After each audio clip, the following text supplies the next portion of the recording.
Hey YouTube, welcome to another video from SkinnyMedic. This video we're going to be talking about how to treat shoulder injuries. This is a very common injury, especially as we get older, we start falling, we have accidents. Our shoulder is very vulnerable, so we're going to talk about how to splint it, how to take care of it. Once again, I got my little helper here to take care of me.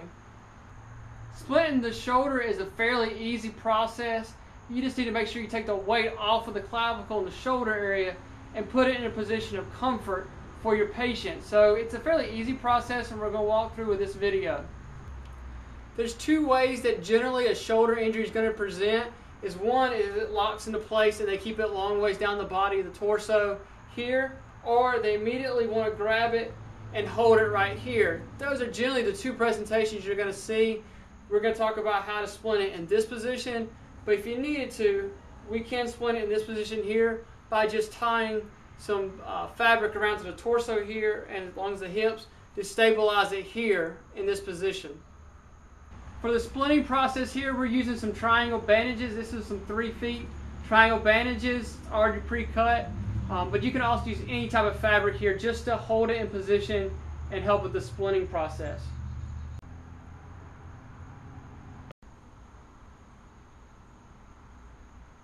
So we've identified there's a problem here. There's a shoulder injury. He's unable to move the shoulder. He's got a lot of pain here. So we want to check pulse motor sensory here. Make sure you still have a good radial pulse. Make sure he can feel you touching, and make sure you can wiggle his fingers. All that. If there's a problem there, then we can correct that as well by repositioning. That's a whole nother video, okay? But here, let's say we have good neurological function. We have good circulation in the extremity. We just need to splint it in position. First thing is we have our triangle bandage here.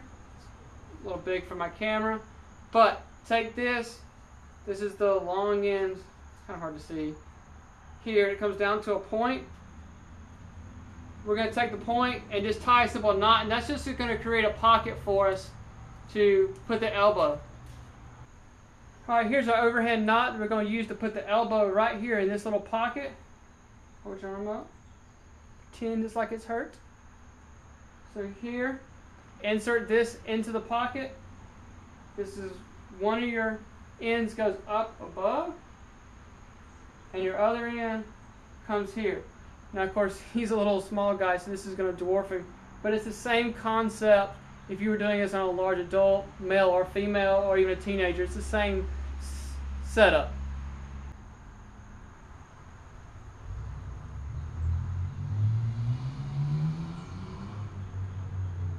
Make sure you get it nice and snug. This is going to take the pressure off of the joints and off the muscles, and that's going to help a lot with your pain management here. We've got it pulled around the back side of his neck, and we're just going to do a simple butterfly, however knot you want to tie, just to secure it. You can also put a little padding on the back side of the neck to take some of the pressure off the neck.